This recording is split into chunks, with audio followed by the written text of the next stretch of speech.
Amis sinophiles, bonjour et bienvenue dans cette petite vidéo dans laquelle on va parler de l'oral en chinois, de la compréhension de l'oral, de la prononciation, de ce genre de choses parce que dans la conférence que j'ai faite, j'ai fait une petite conférence en live, je sais pas si tu l'as vu, enfin bon peu importe, j'ai eu une réflexion et les gens me disaient les Chinois parlent trop vite. Tu vois, c'est quelque chose que j'avais déjà évoqué sur cette chaîne mais ça m'a poussé à creuser un petit peu le truc encore un peu plus loin et je me suis dit qu'est-ce qui fait que les Chinois parlent trop vite? Et est-ce que les Chinois ils parlent plus vite que nous? Et est-ce qu'ils disent plus de mots par minute que nous? Est-ce qu'ils transmettent plus d'informations, tu vois, que nous en une minute par exemple ou en un temps donné? Et je suis tombé sur une étude de chercheurs de l'université de Lyon qui avait fait une étude justement sur pas mal de pratiquants de langues différentes, des natifs justement, en chinois, en français, en allemand, en vietnamien et deux ou trois autres langues. Enfin bon, il y avait une soixantaine de participants. Et puis ils avaient calculé eh bien le débit de parole, le nombre de mots et puis tout simplement les informations qui étaient véhiculées. Ils se sont rendus compte qu'au final, même s'il y en a qui doivent parler un petit peu plus vite en nombre de mots par minute, au final, on a toujours le même nombre d'informations qui arrivaient en un temps donné. D'accord? Un petit peu comme si on avait un ordinateur, tu vois, et puis à chaque fois, il nous passe le même paquet, le même nombre de paquets d'informations à la minute au final. Peu importe, c'est comme si tous les gens du monde entier, ils avaient la même connexion Internet, quoi, au final. Peu importe la langue de l'ordinateur. Et ça m'a poussé à creuser encore un petit peu le truc parce que au final, le problème quand on veut comprendre le chinois, c'est pas qu'il parle trop vite, c'est qu'on simplement on comprend pas. On a une barrière physique un petit peu au niveau de la compréhension, par exemple, des sons du chinois. Il y a énormément de gens qui font pas ce travail-là, alors j'en parle dans le lien dans la description, et je te remettrai aussi dans la description aussi si je retrouve cette étude de l'université, des chercheurs de l'université de Lyon. Enfin bon, ce qui est important en fait, c'est de comprendre, d'entendre les sons. Déjà, dans un premier temps, en fait, il y a un travail qu'il faut faire si tu veux ne pas avoir l'impression qu'une personne parle trop vite, c'est que il faut pas qu'il y ait trop d'informations inconnues qui arrivent d'un coup. Et on a ça dans la forme et dans le fond. Dans la forme, j'entends par là eh bien l'environnement sonore du chinois, en fait, les sons du chinois. Bien sûr, si tu n'entends pas les sons, si ton cerveau il doit faire des approximations, s'il doit se fatiguer à entendre des sons et essayer de voir c'est quoi le plus proche dans ta tête que tu connais déjà alors que tu l'as même pas encore appris les nouveaux sons, là tu vas te fatiguer. Et le temps que tu prends justement à faire cette transcription au niveau de l'environnement sonore, tu le perds en compréhension, tu le perds, tu as l'impression, ça va trop vite pour toi parce que tu comprends rien. Au final, ça va trop vite parce que tu ne connais pas, ça va trop vite parce que c'est nouveau. Et donc, ce qu'il faut faire dans le premier travail au niveau de la compréhension, c'est ça, c'est travailler sur l'environnement sonore. Il y a trop peu de gens qui le font, il y a beaucoup de gens qui me disent, aussi au niveau du chinois justement, ce qui est difficile, c'est les tons. Alors qu'ils arrivent déjà même pas dans un premier temps à entendre les sons. Tu vois, ils disent les tons c'est difficile alors qu'ils n'entendent même pas les sons. Les tons c'est quelque chose qu'on va mettre sur les sons. Si dans un premier temps t'entends même pas le son, forcément tu vas être bloqué, forcément ça va être dur si en plus on te rajoute du ton là-dessus. Au final les tons je trouve que c'est pas si compliqué. Par contre les sons du chinois il y en a qui sont très différents. Et pour faire ça de manière claire et précise, si toi aussi tu veux bosser justement sur ta compréhension du chinois et comprendre un petit peu les chinois quand ils parlent, quand t'as l'impression qu'ils parlent trop vite, première chose à faire c'est regarder quels sons en chinois sont des sons identiques. Tu peux faire un travail sur la phonétique, tu vois, et regarder quels sont les sons qui sont exactement les mêmes en chinois et en français. D'accord, ça c'est le premier travail qu'il faut faire et tu vas te rendre compte qu'il y en a quand même un bon paquet et ça fait du bien au final parce que sinon on va se dire il va y avoir beaucoup de boulot.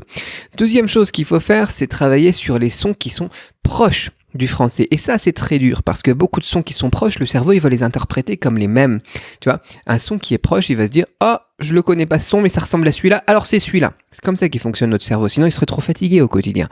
Et donc il faut que tu ailles lui enseigner à ton cerveau les sons proches du chinois. Donc il faut que tu fasses une deuxième recherche, tu peux prendre des notes si ça t'intéresse, une deuxième recherche sur les sons qui sont proches du français, les sons chinois qui sont proches du français, les identifier et les travailler à l'écoute, les travailler à la prononciation. Si tu fais pas ce travail-là, forcément, non seulement quand tu parleras, les gens ils te comprendront pas bien, mais en plus quand tu écouteras quelqu'un, tu auras l'impression que ça va trop vite parce que les informations elles sont trop, il y a trop d'inconnus. Et là des sons qui sont proches, en chinois proches du français, il y en a beaucoup.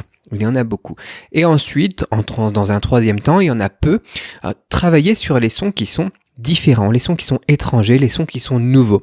Là, si tu les travailles pas, forcément ton cerveau il lutte parce que il se dit mais c'est quoi ce truc là? Ça fait une surprise. Il se dit waouh, pas si vite là, j'ai rien compris. Et t'as fini, tu vois, le gars est en train de faire sa phrase, ton cerveau il s'est bloqué, c'est fini au final, forcément tu vas rien comprendre et tu vas trouver que ça va trop vite. Donc ça c'est le premier travail qu'il faut faire, c'est un travail sur l'environnement sonore. Et le deuxième travail qu'il faut faire, c'est un travail, celui-là c'est ce que j'évoquais dans la conférence, Pardon. C'est un travail sur la quantité de vocabulaire tout simplement. Forcément, si dans une phrase tu as trop d'inconnus aussi au niveau du fond, même plus de la forme maintenant, mais du fond, du contenu du message, et qu'il y a trop de mots de vocabulaire inconnus, tu vois, sur les 2500 qu'on utilise au quotidien pour parler, tu vois, les 1200 à 3000, on va dire, pour donner une fourchette, si t'en connais que 100, 150, 500, bah forcément tu comprendras que 10%, 30%, 50%, la moitié t'as perdu. Quand t'as perdu la moitié, c'est-à-dire que t'as perdu le contexte en plus, bah forcément tu comprends rien, t'as l'impression que ça va trop vite. Si tu veux pas avoir l'impression que ça va trop vite, il faut que dans une phrase, il y ait que une ou deux inconnus au final, il y ait que un ou deux mots nouveaux, donc il faut faire un travail aussi très intensif sur le vocabulaire. Enfin bon, voilà, c'est quelque chose qu'il faut vraiment réfléchir de ce point de vue-là. Au final, attends, j'ai ma montre qui vibre. Au final, les Chinois ne parlent pas plus vite que nous. Et l'erreur, elle n'est pas là. Elle n'est pas là dans l'idée qu'il faut apprendre à leur dire « veux-tu bien parler plus doucement ?» Elle est qu'il faut apprendre à notre cerveau. Elle est dans l'idée qu'il faut apprendre à notre cerveau à mieux entendre les sons du chinois, d'accord, et à engranger beaucoup plus de vocabulaire beaucoup plus rapidement. Ce travail sur tout ce qui est écoute, tu vois, justement prononciation, l'environnement sonore et compagnie, c'est ce que je développe plus en détail dans la description de cette vidéo. Tu as un lien, j'essaie de te retrouver le lien aussi de cette fameuse étude donc des chercheurs de Lyon, parce que je l'avais vu sur le Times, mais à première vue c'est plus accessible. Je vais essayer de te retrouver l'archive. Enfin bon, voilà, je te laisse checker les liens dans la description, et puis dis-moi aussi dans les commentaires qu'est-ce qui te bloque toi au niveau de l'oral du chinois. J'aimerais bien évoquer aussi avec toi les autres problématiques que tu as au niveau de l'oral du chinois, et puis développer un petit peu là-dessus et te donner la vision que j'ai qui est souvent différente, tu vois. Souvent les gens, voilà, on dit les Chinois ils parlent trop vite, bah dis-lui veux-tu bien parler plus doucement. Mais au final c'est la même chose, parce que le son on le connaît toujours pas et le vocabulaire on l'a toujours pas, donc ça marche pas et on se fait pas comprendre quoi, et puis on comprend rien.